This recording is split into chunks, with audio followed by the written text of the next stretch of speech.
Hi, good evening, anyone. I don't know if anyone can hear me. Yes, Nasima, we can hear you. Great, thanks. So this is Nasima. I am the Business Development Executive for SEMA, and I will be actually introducing our speaker tonight, Ms. Andrew B. Alois. So as you can see, she was actually just trying to make sure that the screens are visible for all of us. First of all, I just want to thank you all to join us this evening on this WebEx session. And well, I'm not sure if Andrew can just let me know if she can speak, because I'm not sure if she's online. For sure. Okay. Sima? Yeah. I will start to introduce Andrew. So basically, Andrew is one of our most active SEMA member in the region, where she has over 15 years experience working in... Hello.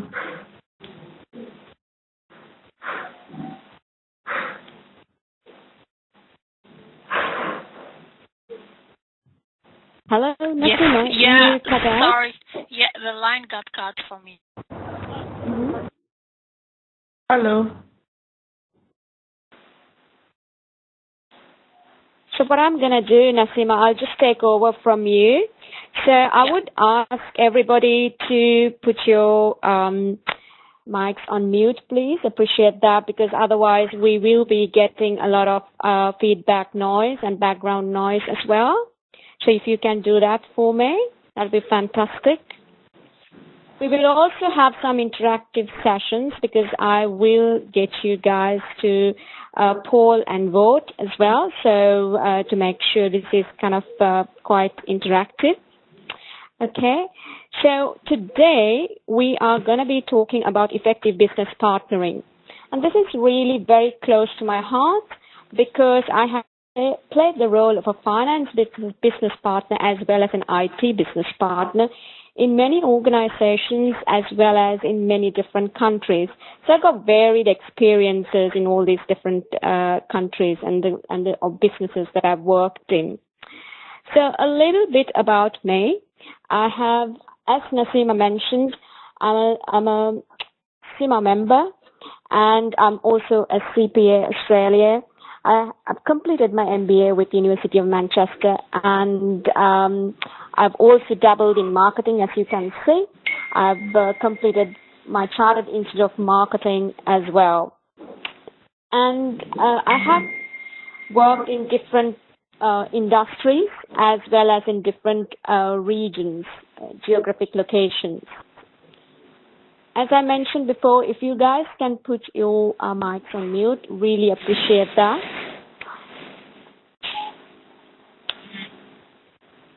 Okay, so today's event, what are we going to be learning about? How do we transition to a business partner?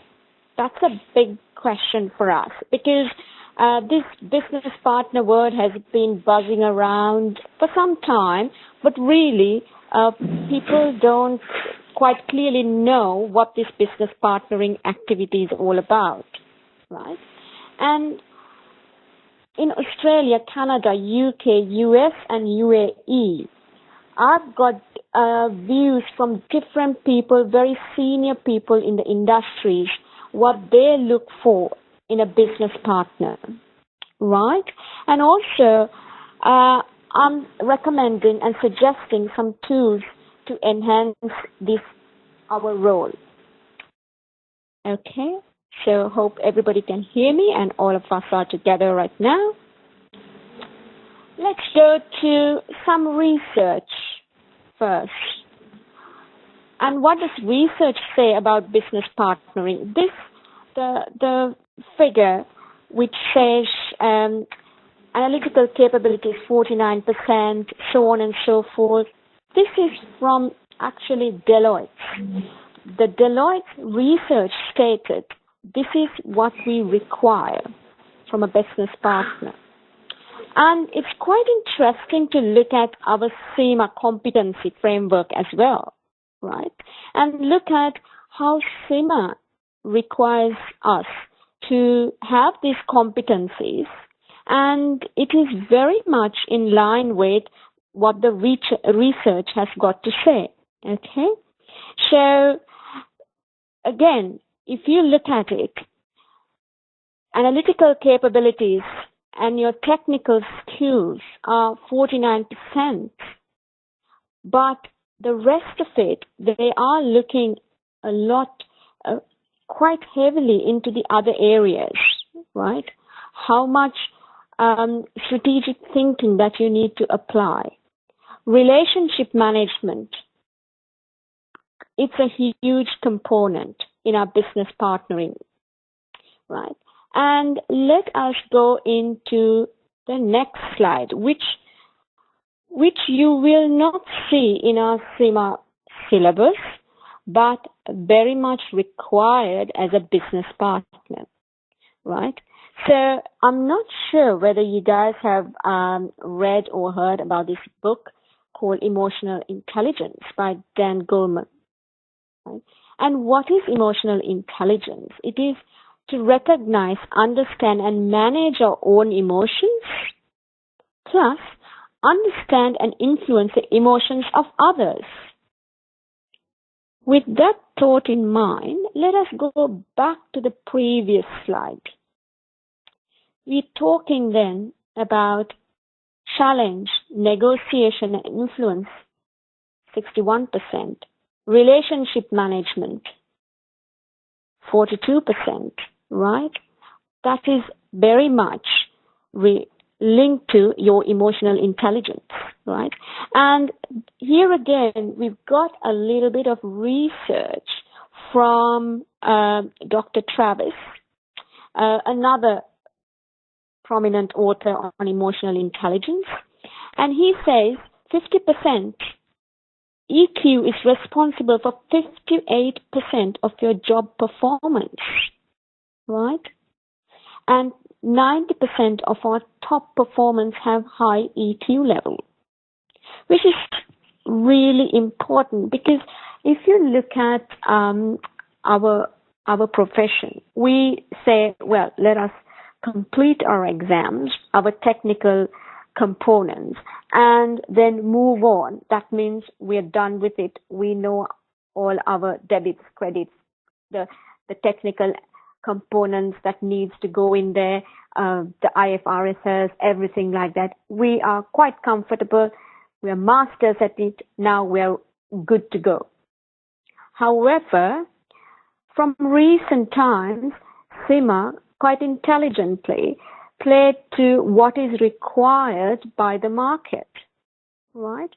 And they listened to what the market wants and very quickly changed the syllabuses plus the way they test the candidates, which is very interesting going back to my first slide,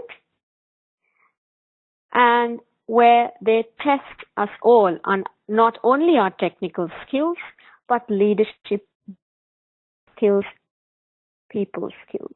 And of course, ethics are embedded right across. Now, let us stop here for a second and let me just introduce every one of us. We'll do this by going through a poll, right? So I'm just going to stop sharing my screen for a second and open up the poll for us.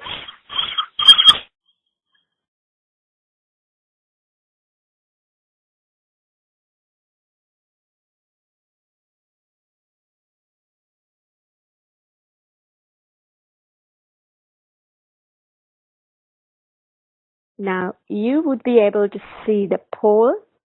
If you guys can answer the first question.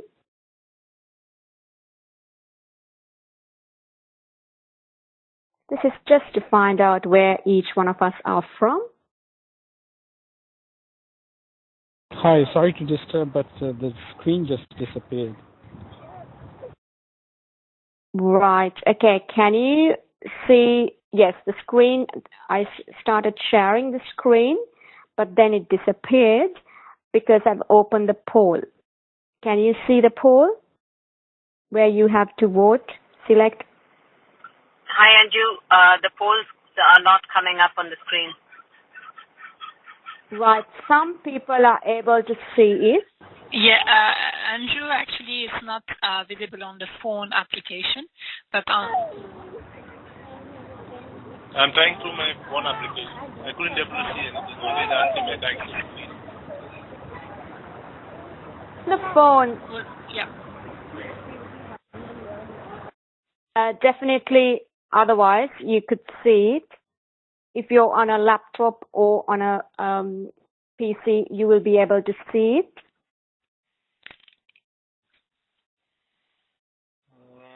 So 1 second, I will just share.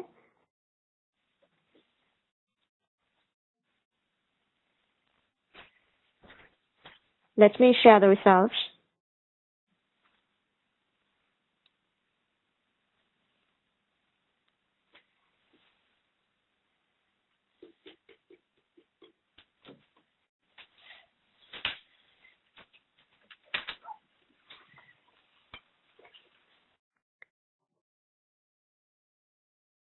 So you would be able to see the results now. So I think most of you are from Dubai, and we've got some from Saudi, Oman, and other Middle Eastern countries as well. Then we looked at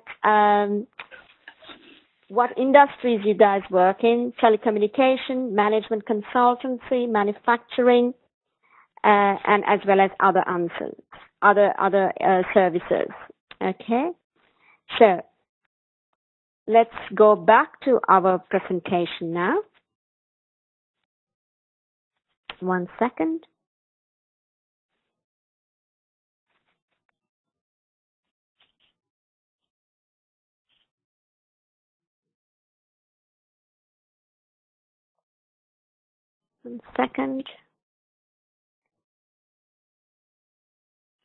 Right.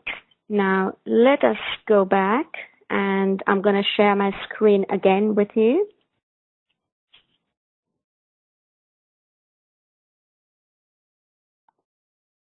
So this is where we were. And let us go into the next session. The role of finance business partner. Why should we change? That is the big question. Because finance function has been there for a very long time. So what are the things really that's getting us to change in our role? Who is disrupting us, right?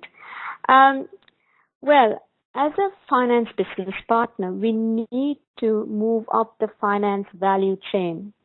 What does that mean, right? And this is very, very interesting because I've taken some information from research as well as when I interviewed very senior people in the industries, they have never seen this research, and they came up with their requirements quite similar very, very similar to this. At times, they use the same words as well. I will share this with you in the later part of our presentation. Emotional intelligence and business partnering. Well, it is important. We may not use the word emotional intelligence in SEMA, but of course it is there. When we say management of people, leadership, that is key. Emotional intelligence becomes really the foundation for this. And networking with your key stakeholders, I cannot emphasize how important this aspect is, because even a fantastic idea can be squashed if you have not done proper networking and proper lobbying. And this is part of the soft skill that's not taught, and it is a soft skill that you need to develop. All right. So you can see this business partnering role is quite a difficult one, because you cannot put your finger and say, you know what, 2 plus 2 is going to be 4. In this case, the business partnering will vary, because there's a lot of human factors that needs to be taken into consideration apart from your financial, technical abilities. That goes without saying, of course. Now, this is a bit, a little bit of humor on emotional intelligence. And again, technical people are very much so focused on their technical abilities, perfecting their technical abilities. They forget the words they use, the negotiating skills, and they forget all this because they think, well, I'm fantastic, I've got 100 out of 100, so that's what is required, right? So, as the cartoon says, it's not that, really, right? Why do we need to change? Now, one of the biggest catalysts for a change is technology advancement. You would remember, 30 years ago, where was internet? And we are able to connect with each other from different parts of the world because of advancement of technology, right? Today, we're able to link up with many people, having a WebEx session like this from different parts of the world simply because of technology. We would not have been able to do this a few years ago, all right? And what are the other things that's changing? Our regulatory environments are changing, right? Because the whole environment across the world, it is changing, it is evolving. So we need to change. So as a business partner, or if I call us the accountants, the professional accountants, we cannot sit still and stay there and think, oh, well, I've done my exams, I've finished it, I've got all distinctions, I've topped the batch, that's sufficient. No, it's not really. Even if you're fantastic in your exams, you will need to know the soft skills. And again, I have to emphasize, CIMA is testing these skills in the exams now. So to make you ready for this changing world, it's really, really important. Increasing information is required by stakeholders. Nowadays stakeholders are very, very sophisticated stakeholders. And a reason for this would be because of technology advancements, right? So what some of the Western stakeholders would have requested some time ago, demanding these reports, the reasonings, even in certain other countries, will be that the stakeholders will be demanding from you as an organization. So the business partner, the finance business partner, is going to be very, very busy and should understand and proactively think of, okay, what are the type of information that they will be requiring? What is the risks that the company would face? Are we prepared for this? And advise our managers, the senior managers, the board, our shareholders. Right. So this is, again, part of the research. Very, very interesting, where it says 83% of organizations want to increase the time spent on finance business partnering over the next 3 years. Very interesting. And currently, the time spent on finance business partnering today as a percentage of total finance capacity, the most is 29%. And that is only by 10 to 20%. 10 to 20% of the participants who took this poll. So you can see how far behind we are when it comes to business partnering. And that is as an accounting, not as SEMA, but as total accountants, how far behind we are. But when we go to look at what the market wants, they want much, much more from a finance person. Now, we're going through some of the roles advertised in the UK, Australia, just to give you a flavor of what are they looking for. These are very current roles that I have picked up. Okay. Now, if I look at key accountabilities, it's very interesting to review and partner in the production of business cases, investment appraisal, contract review processes, to ensure financials are behind, right? So, drive continuous improvement in reporting, to build relationships and provide business partnering to IT directors. Now, this type of accountabilities were never there 10 years ago. To build relationship, why should accountants build relationship? That's unheard of, right? But now, the roles advertised in the UK, they specifically state, so you need to be a relationship builder. Okay?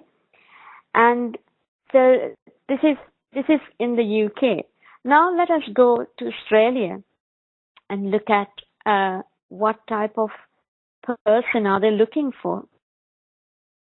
Again, working with the CFO and collaborating with project teams, bid teams, finance and clients. So you're not just staying in the finance function. You need to collaborate across the board, right? So you have to be a qualified accountant. That's given, right? And they also talk about the confidence to work with external clients and play a role in key commercial negotiations, right? So again, here they are looking for a person who will negotiate, who will work with different teams, right? Who is very much a business person, not just finance. Okay. Now this one is from Unilever. Right? Again, skills and experiences.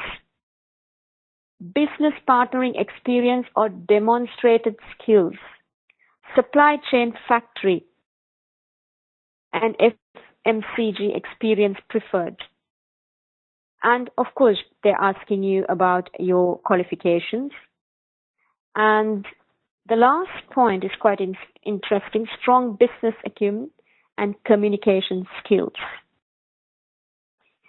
Then this is Unilever, and let us look at another one by Coles. I found this really interesting. So we currently have finance business partner vacancy within our marketing division. And the duties and responsibilities, just jump in there, understanding the business context and identifying opportunities for improvement. Drive decision making. And the last point there, because certain points I am skipping deliberately because that is given, that's normal in your role. Be a business coach to improve commercial acumen of the trading team. So you are performing that leadership role as a coach to other business areas. And then let us go, I'm continuing in the same role. why do our finance business partners love about their job? What do they love? They are like the finance director of their own business, right? So a very dynamic person, that's what they're looking for. Person who will take accountability, right? Work with commercially astute stakeholders, right? Leading process change and creating value for the business. So really, you need to demonstrate that you have the ability to create value. So when you are creating a resume for a new role, or even if you're applying for, to basically for a promotion, you need to state, well, what value have you added in your current role? It is given that you need to close the books on time, you need to have your controls in place, etc., etc. Those finance things are given. You have to do that. But apart from that, what have you added? That is the important point, and that we miss. How many people, how many teams have you coached? Reflect on your role and see, have you really coached anybody? Have you really coached any teams? Have you taught them the value of finance? And also, if they're going in for some projects, have you spoken to them about what is return on investment? Is this project going to give you return on investment? And how will you calculate that? Well, I find this one quite interesting, the last point. What they find challenging. Some of our stakeholders are expert negotiators, so learning to challenge them appropriately. This is quite important. I find this quite amusing, actually, because you will find very, very strong stakeholders. And you need to take your stand. You need to be strong. You need to be very clear when you're opposing or when you're challenging, when you are debating with them. You need to be very clear on what your points are. You need not lose your cool. You need not, raise your voice. That's not necessary at all. If you do that, you lose the plot completely. Then you go into emotions, right? So again, your emotional intelligence need to play a part here. You need to talk if you are trying to disagree with a very strong stakeholder. How will you do it? If he or she is a very senior stakeholder, will you be talking to this person in front of everybody saying, well, actually, what you stated just there is not right. This is what I say. This is what I think is right. Okay?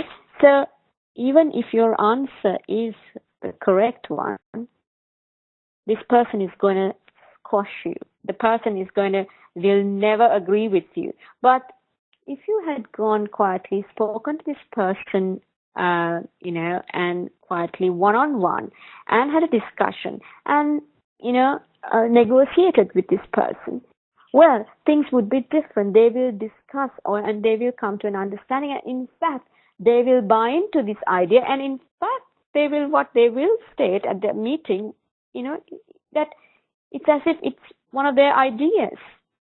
And, well, that's fine too. That is an achievement where you have converted somebody, right? So that is using your emotional intelligence. And this we will be, even in CIMA case studies, we test the students on your emotional intelligence. Like I said, they will not use those exact words, but they will test you on ethical cases. This is where you need to have very difficult conversations with your stakeholders and very senior stakeholders.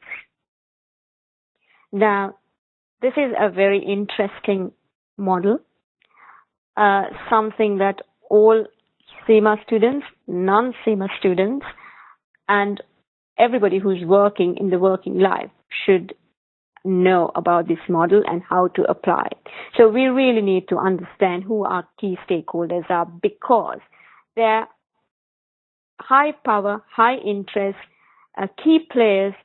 You need to engage them closely, because otherwise they can really put a stop to a lot of things that you do, whether they're good or bad, irrelevant. Yeah.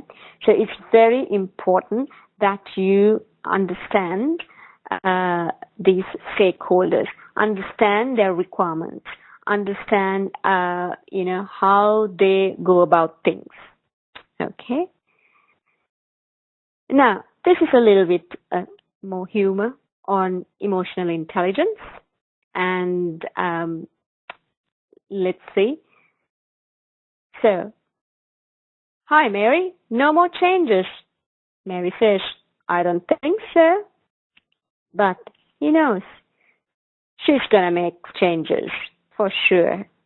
And Mary also thinks, I'm gonna make changes. Okay? And the next day says, Mary, you make changes? Mary says, well, I know. But it's better, isn't it? Right? And it's the way you say it, right? And it's the way you put across that to your boss or the person that you're working with. Now, I will stop for a second and we'll go in for a little bit of polling again, right, to make sure there's some interactions going on. So 1 second, please. I'll stop sharing now. So guys on mobile phones, apologies, you'll not be able to poll, but the others will be able to do that.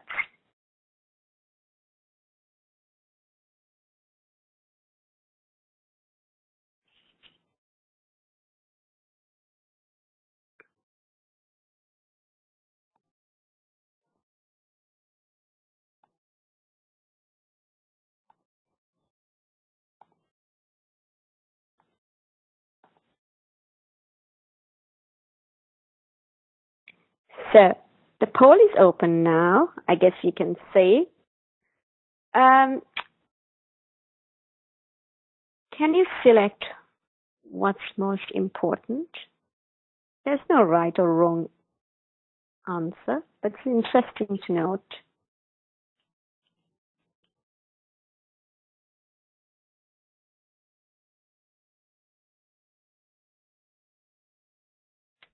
Wow.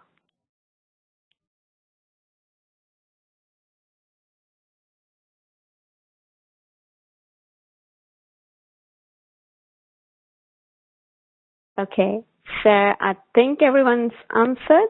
So, okay, more coming on. Right, go on.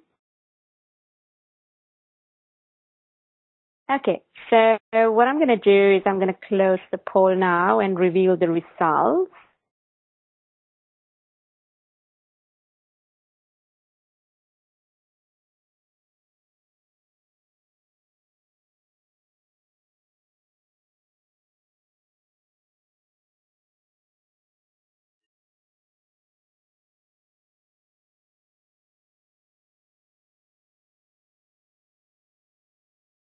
So we've got 9 out. Most amount of people have stated trusted advisor. That's the key one.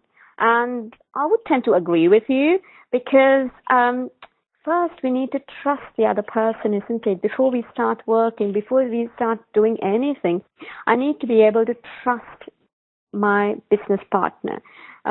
This person who is not, and remember, as a business partner, you're not in the team as yet. You have to get into that team. Therefore, you need to gain the trust. So really, that's quite interesting. Now, let me save that and go to another one.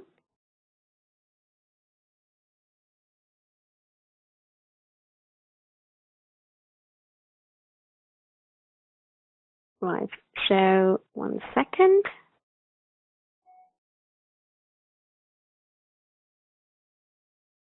And So if you can answer this one.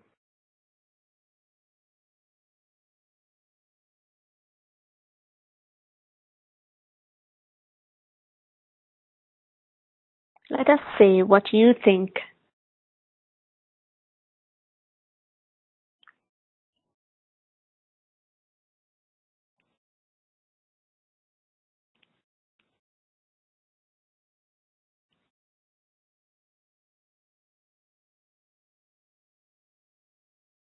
The poll is very busy. Different answers coming through. And it may be because of each one's experiences as well. So it's good.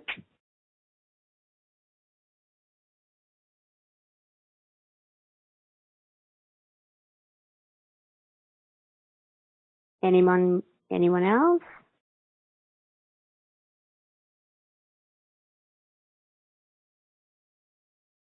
Right, okay. Right, I'm going to close the poll and reveal the results.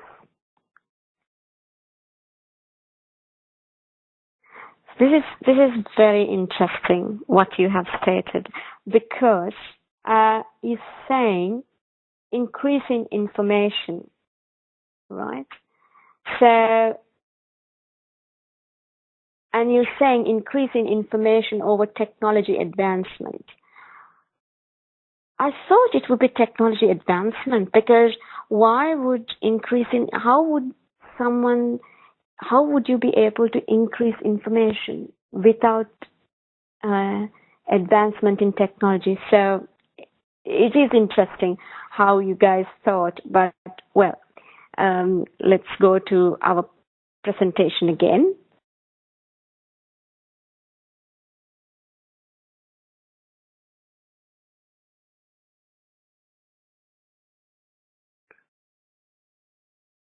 One second.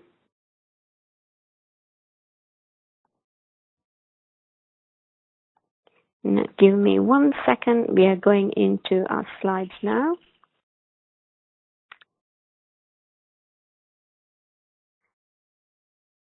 And I'm going to share my screen again.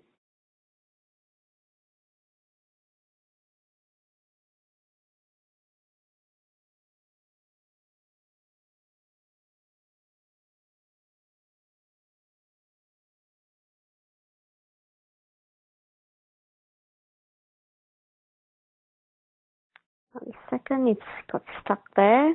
So for some reason or the other.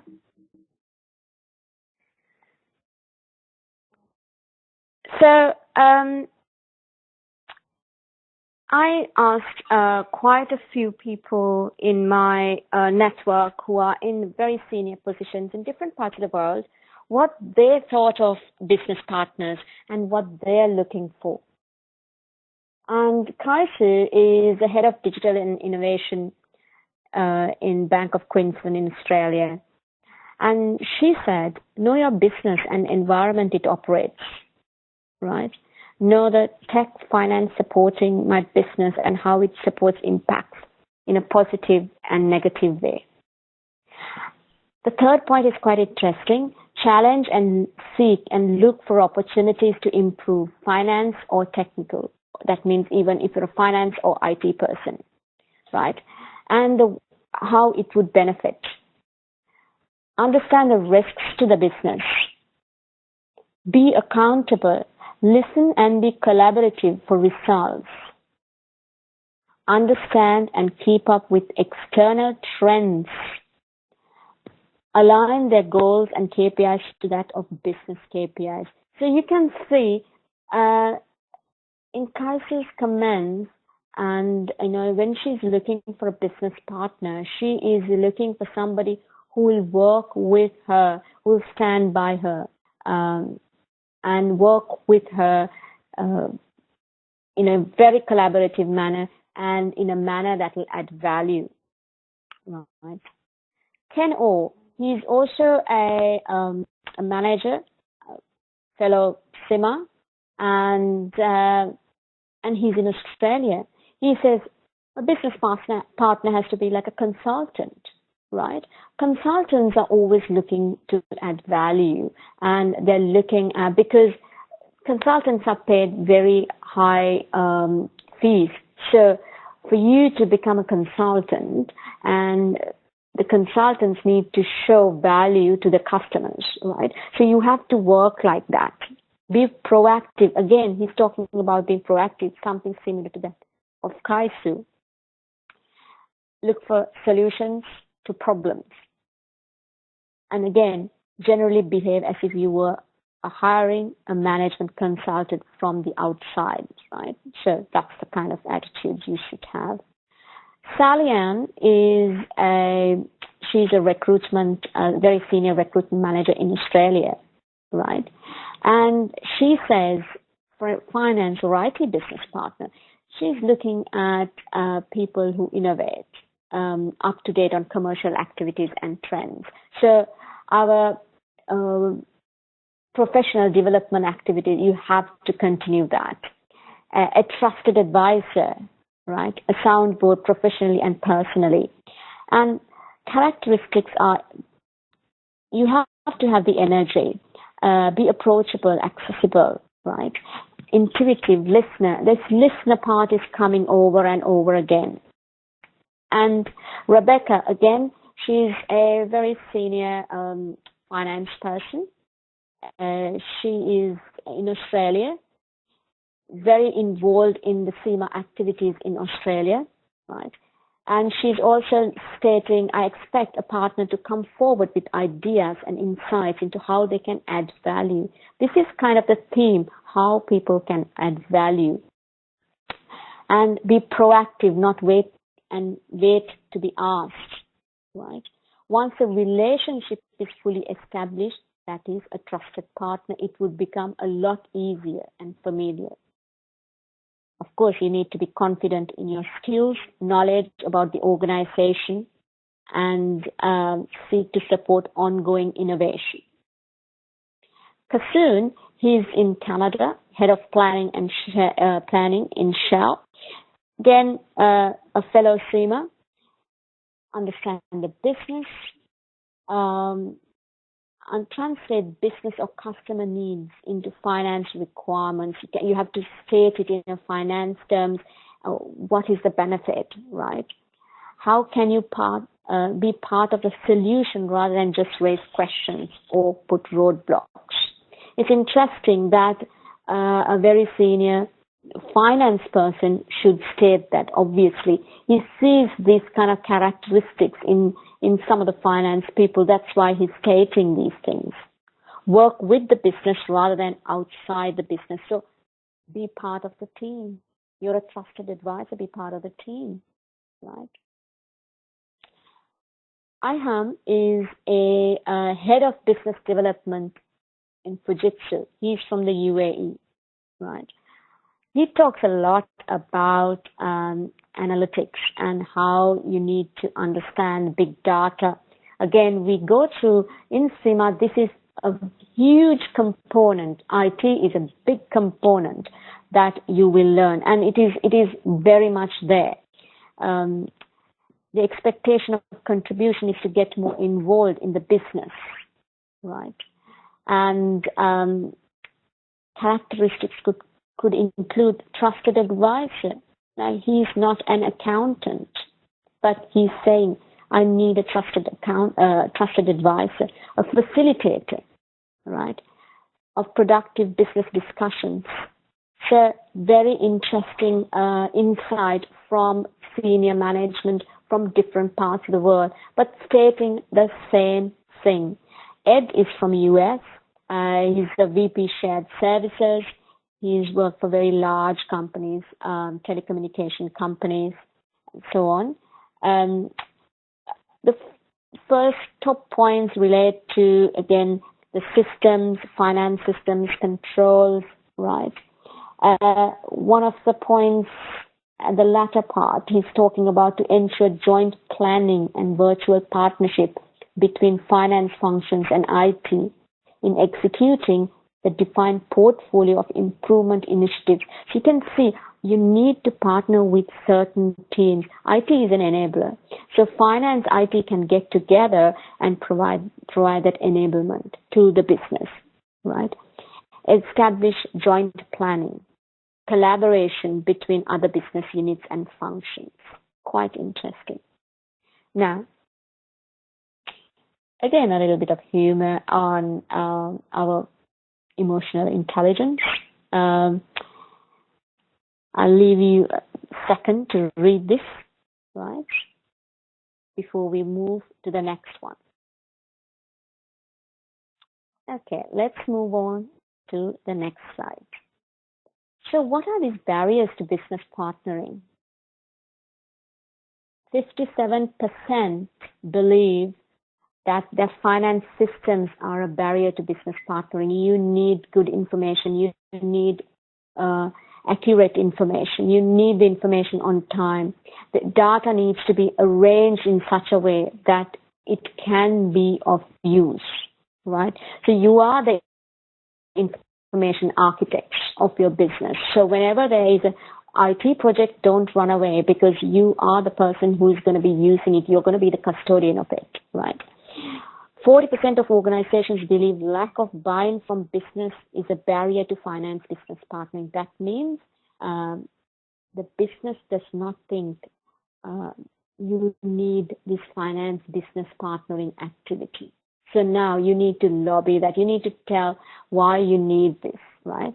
And you can just not by having pretty presentations and saying how good you are, but actually doing some activity and showing gradually, this is what I can be doing, right, to add value to you.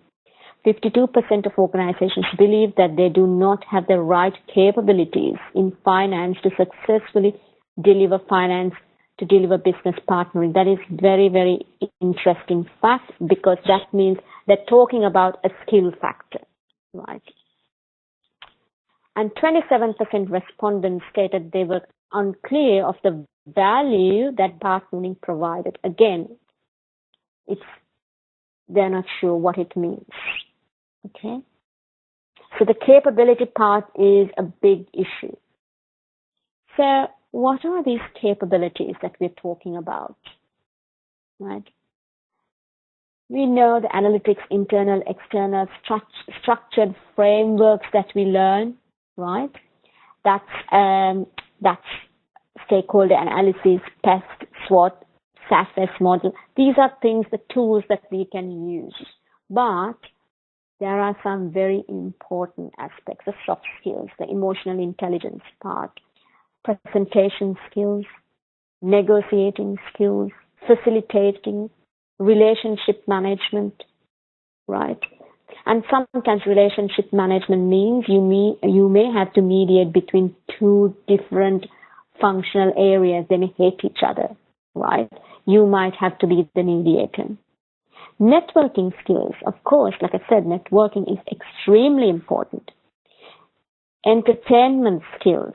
Now, this is interesting because if you're not entertaining, nobody wants to kind of network with you, isn't it? Right?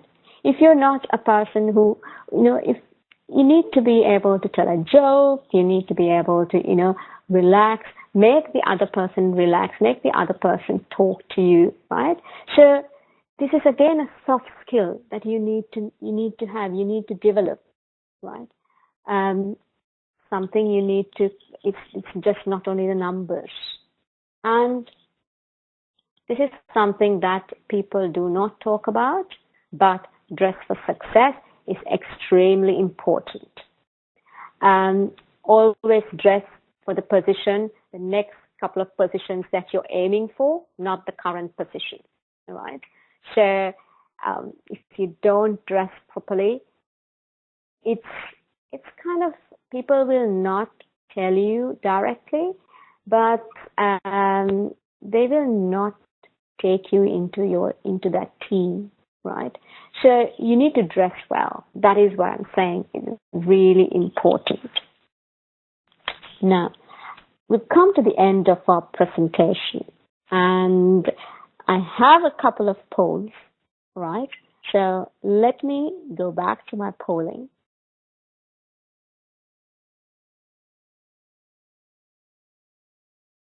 And 1 second, please.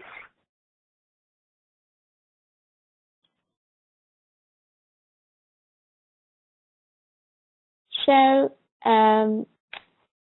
just want to find out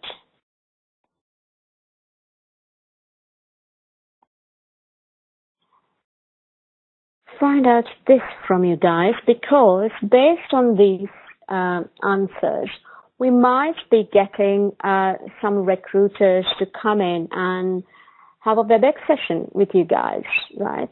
And where you can ask questions.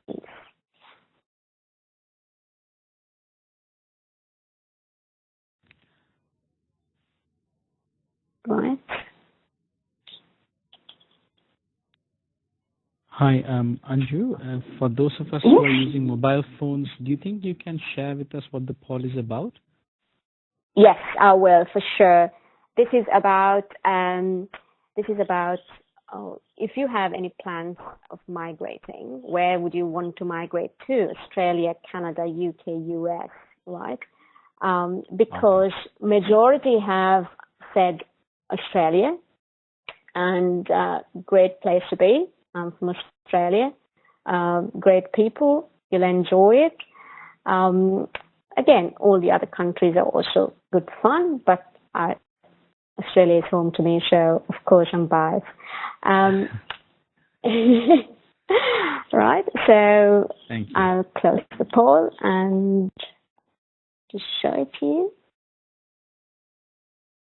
So you can see the poll results. Okay, so 1 second. The next question is really important because I think I'm gonna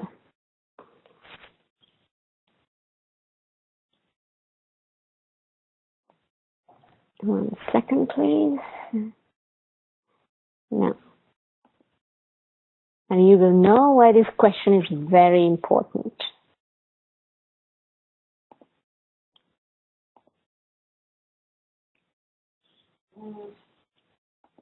There you go. So you guys might be watching the cricket, and I want to know how you're gonna be. Who do you think is gonna win?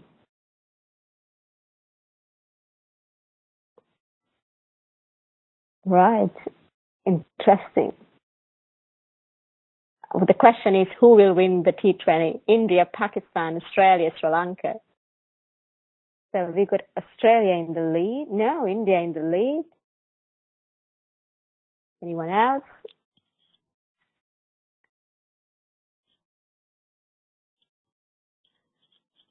Good, good. So with that, I'm going to close for today, but I'm going to hand over to Gitu or Nasima. But before that, I want to let you guys know we're having a meetup session on the 25th on Friday. So the people who are in Dubai, let's catch up for a coffee at a place called Cafe Rider. So I can send you guys the location map as well. It's, again, starting with networking. What we accountants are extremely bad at is networking. There's a lot of opportunities out there, but since we don't network that great, we miss out on those. Okay. So what I would like to do is hand over this session to Gitu. Gitu, are you there?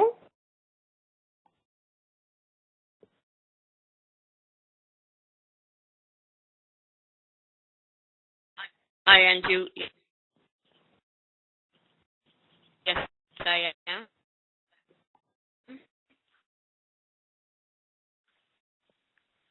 Hello, Gitu. You're just breaking up.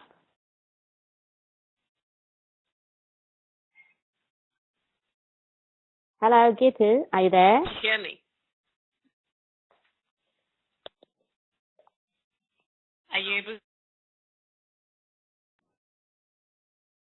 Hello.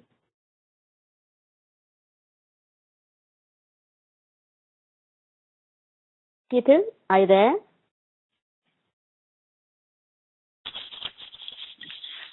Hi, Andrew. It's Nasima. I think she's Yes. facing Yes. All right. Okay. some Okay. issues. So you want to close? Yeah, we would like to thank you on behalf of Gitu and I believe, or our SEMA student and member, thank you for the value add you have shared with us and all the learning you have shared with us this evening. I hope that all of us have enjoyed the session, and that would be great if you can share with us through email your impression and your feedback regarding the session. So you have actually my email address or my colleague Lynn Reynolds. So if you can share just a line on the session, that would be great. So we can share it also with Andrew, and we can work on more session in the future. So thanks again, Andrew, and wish you all a nice evening, and hopefully we catch up soon. All right. Thank you. Thank you. Yeah, yes. Yes. Yeah. Good to go. Is that clear on this one? Super, super. Thank you. I just didn't want to miss out the opportunity on telling you this was an absolute value learning, personally for myself as well, especially in times of today, wherein the volatile situations businesses are going in. It's extremely important to be able to show your performance in terms of not just technically, but also you as a person, what are the brains behind the business is capable of doing. So I think, Anju, where you spoke about emotional intelligence, or whether you spoke about relationship building, and most importantly, networking, I think it's even more critical in times of today. So I would really, appreciate our students and members to take that extra effort in being able to understand the importance of this. Of course, Anju's done a great job in sharing her experience and insights onto it. We'll also be sharing this as a recorded version so that in case you'd like to drill down a little more into what was shared, you'd be able to. On the other hand, I think I would also like to take this opportunity to seek feedback from all those who have attended this session today on how valuable you thought was it to do a webinar, that means an online learning session, because we're looking at introducing some online tuition classes so that we are able to strike that good balance between work and life, and we're able to make sure that our progression in terms of professional development is also being managed well. With that, I understand we are good to go for our own personal dinner commitments. So with that, I'd like to thank all of you once again on behalf of SEMA, and we hope to see you and connect with you soon. Thank you very much. Have a good evening. Thanks, Anju, once again. Thank you. Good night, everyone.